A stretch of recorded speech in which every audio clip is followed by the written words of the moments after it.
last night, Doctor Who came back to what would many believe to be a critical acclaim.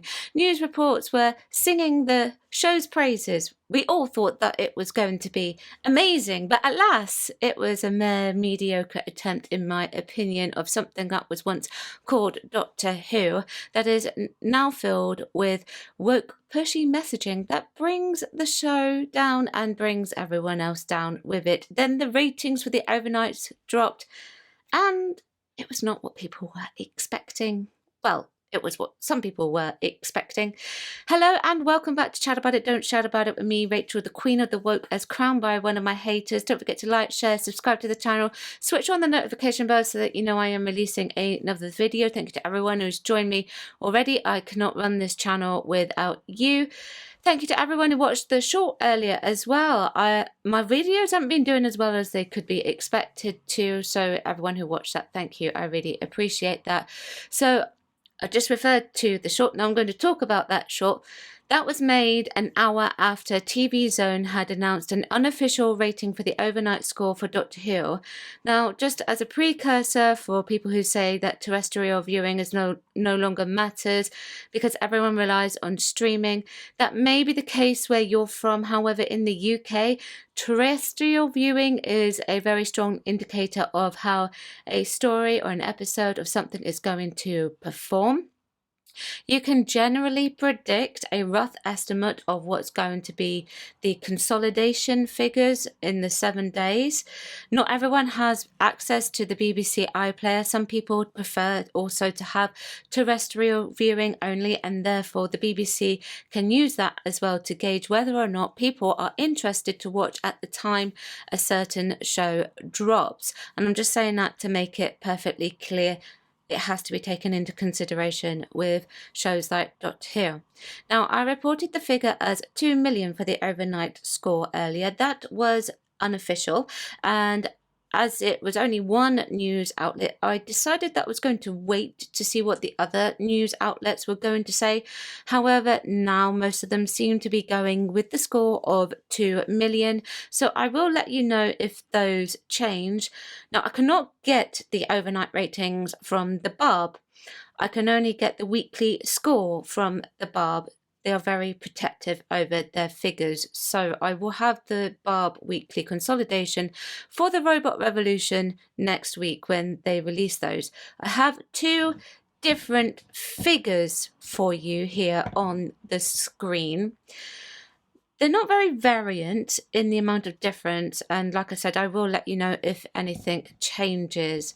Now, I've taken this set of figures on the left from Doctor Who TV because it has the most simplest format, and I will show you other ratings that I've got for this at the same time for the overnight ratings from the other place where I got it from. Sorry, I thought it was a bit lame there. So the overnight rating, according to Doctor Who TV for episode 1, is 2 million, and that seems to be concise with everything else. And Ratings UK have reported it like this. Overnight ratings, hashtag Doctor Who, Ncuti Gatwa returns for a second series with around 2.05 million viewers, unofficial overnight figures show. This made it the 4th most watched broadcast of the evening. You can now catch up on iPlayer. So it's just an approximate estimate, which makes me think it's more likely the 2 million. And as you can see, it's 2.05 million viewers according to Ratings UK, but like I said, they said that was unofficial and it wasn't an exact figure. However, I did also say I wonder what Britain's Got Talent was doing for their overnights, and they replied to me with this. Britain's Got Talent reached 4 million, on par with what it has been getting, and likely will be the top overnight number for the week. Now, let's take a look and compare what is going on with the ratings from last year to this year for Ncuti and see what it says. Let's take a look. And again, this is from Doctor Who TV. So consistently, Here we go. On the right, we've got last year's. So 2.6, 2.4, 2.04, 2.62, 2.12, 2.11, 2.02, 2.25, 4.11. And that 4.11 was a Christmas special. And of course, we've got 2 million for the Robot Revolution. That, for an overnight rating, is terrible. It is, if this is the official one, the lowest one that I have ever seen, and I think it's the lowest one ever.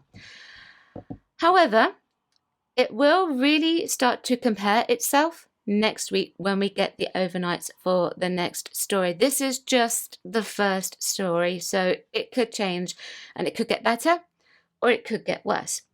If I were a terrestrial viewer, just a terrestrial viewer, and I really wanted to watch Doctor Who over everything else, then I would make sure, despite what the weather was doing, because a lot of news outlets ran with that last year, and they like to blame the weather, I would make a point of sitting down and watching Doctor Who, and just to break it down even more, because I think we should, and I know Brendan will be doing this at some point on his channel, but I got sent the 5-minute figures for the breakdown of the show. So let's take a look at those and what they're doing. This is the first time I've ever had access to these figures, so thank you very much to the Thinking, who got this from Gary Lee on his Facebook page. But Doctor Who beat Weakest Link. Robot Revolution, 5-minute breakdowns, terrible numbers that can't be polished.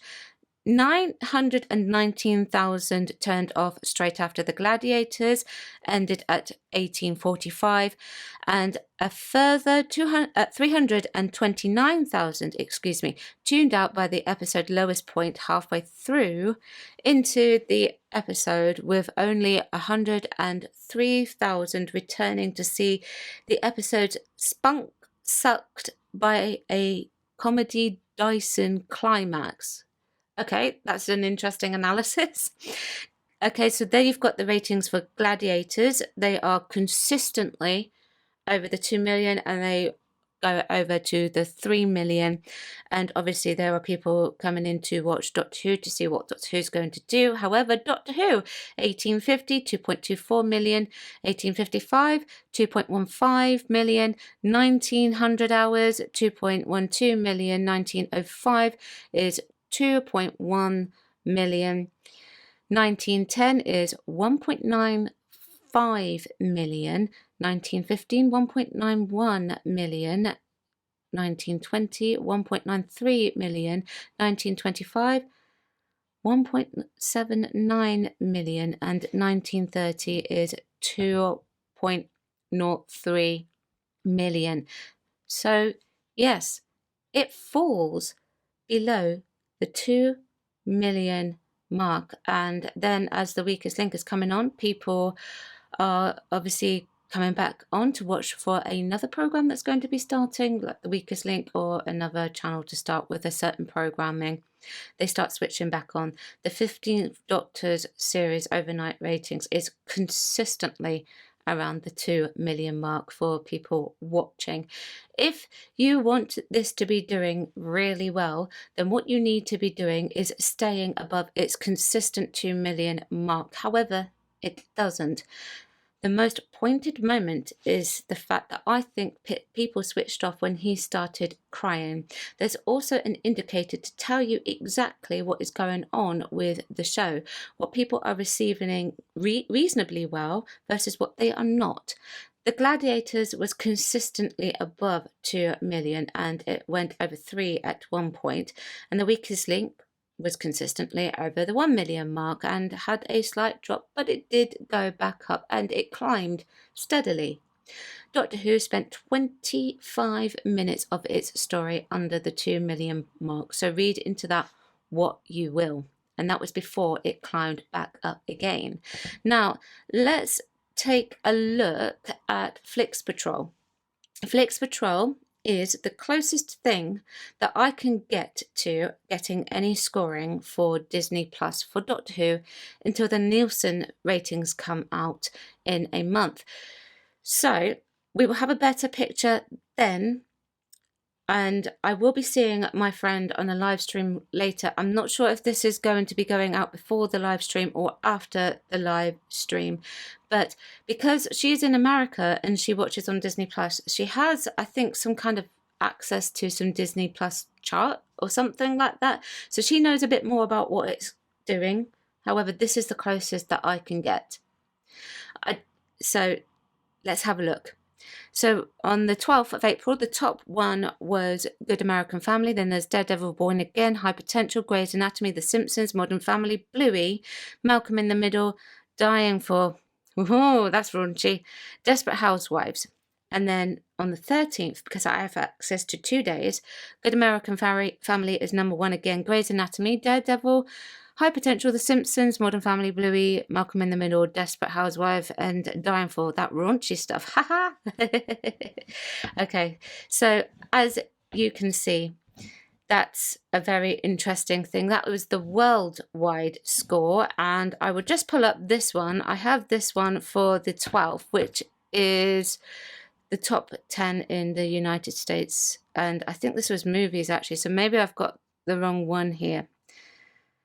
But anyway, as you can see, it didn't chart. Now, it could have charted in some of the other countries. I don't know. For Disney, though, what the most important thing is with those viewing figures is they've got to be up, and that will help them with their interest in funding Doctor Who beyond 2025. And if those figures don't get up, I don't see, the reason why they would carry on. I don't know how long they've got Bluey for. They may have Bluey for a lot longer than what they were planning to have Doctor Who for. I don't really know about that. Obviously, I never signed any contract for Bluey, so why would I know? I would say, though, that we're definitely not going to be having a Christmas special because Ncuti has been confirmed as playing Christopher Marlowe, of all people, in a play, and that's going to be running until November. Of course, we could be having a different Doctor, and if they do decide to do a Christmas special, I wouldn't mind seeing Paul McGann come back for it, and I think that would be pretty fun, and people would tune in to watch Paul McGann because they like Paul McGann. So the overnight ratings are showing what a lot of us predicted. Let's take a look at some of the comments. I asked for people's opinions across both sides, for those who watched and for those who didn't. So we're going to have a look at those. It was badly written cartoon like Doctor Who with a new companion whose acting was far from impressive. The resolution didn't make any logical sense. I understand what you mean there. I found it dull. I nodded off and had to go back, and very contrived. I would concur that some of it was a fair bit contrived, and around the 22-minute mark I was shocked that it was only 22 minutes in. Switched off halfway through the 2023 Xmas special and have no intention of watching it again. Been watching since it was black and white and always saw New Who as a poor relation, but it has slowly descended into pure brain rot. Hopefully it's finally going to get put out of its misery and get cancelled. Well, with the way things are looking up right now, I would say it's probably heading that way, or they're going to have some kind of massive overhaul of the production team and the cast. I haven't watched it, nor will I watch any of the season. Where should I start? Comments on the cast this year and last, the constant messaging, rubbish stories and average reviews. None of this makes me want to watch. He's not the Doctor and this is Doctor Who. And yes, I think Doctor Who is really only Doctor Who in name only at this point. I especially love how he stereotypes male gamers. Apparently it's okay to do such things when the shoe is on the other foot. That's a very interesting comment there. So I think that's an observation about you can't make stereotypes about these people, but you could make a stereotype about these types of people. Interesting. I cancelled my TV license in August 2024, so I will wait until the Blu-ray box set is released before I can watch it, but I am excited to hear what other people's opinions are whilst it's being broadcast. Well, I hope you enjoy those opinions, and well, let's carry on.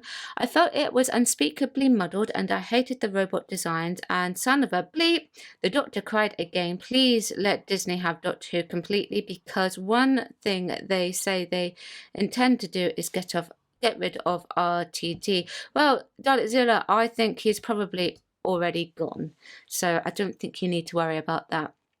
I thought it was better than Space Babies and had a better story behind it. And this particular one came from a different area. This is from the thinking, well, I've seen it, as you know, was pleasantly surprised, but it starts like a Red Dwarf episode, which isn't Doctor Who, but that's the vibe I got.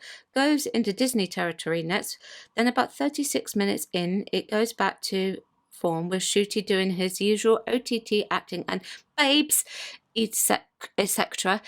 But it does ground itself again afterwards. You can clearly see the Disney money thrown at it on screen. It looks like a movie and shot like one.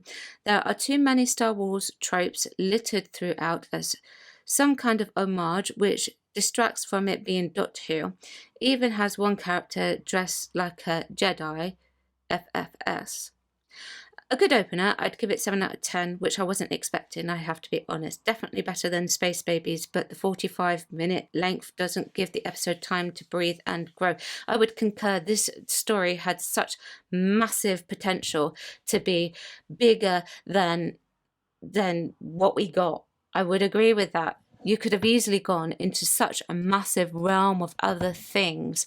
So that's what those comments had to say, and just so we can say that we've covered many grounds with some figures, let's take a look at Rotten Tomatoes and some reviews. So for Series 2, 9 reviews from the critics. 9, just 9 from critics, and they scored it 100%. There's 50 plus ratings at 57% for the popcorn meter. I did check. These are all audience and all critics scores. So I've got some positive, some negative. Great and everything, what Doctor Who has to be. Hope they also bring out the Daleks again and the Weeping Angels. RIP Doctor Who 1963 to 2017. Doctor Who has surprised me yet again on how to make another bland episode. First impressions of the companion was terrible. The acting was by far subpar, or even worse for the opening scene.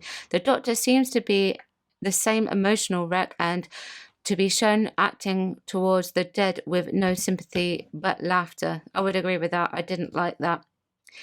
Setting up the new season was done well, and the TARDIS can't take Belinda home. Has to ask the question, why? So looking forward to finding out. Yeah, I'd be interested to find that out. Really strong start to the series. Ncuti goes to be electric as the 15th Doctor, continues to be electric as the 15th Doctor, and Varada shines as the new companion Belinda. Fun sci-fi romp with great twists and significant step up from the start of last season. Interesting. Of course, this is still going to have a low audience score because bigots are going to be bigots. Now, that last comment I would be inclined to disagree with, because the story overall doesn't have anything to do with anything that might be subject to the word bigot. But that's a natural buzzword to jump to when people believe that something like this is being review bombed. If you would like me to have a look at what some of the news outlets are saying for this particular story, then just let me know. Let me know what you think of these scores. Chat about it, don't shout about it. Thank you very much for watching. I will see you tomorrow at 4 p.m. where we're going to be talking about Davros. Bye bye.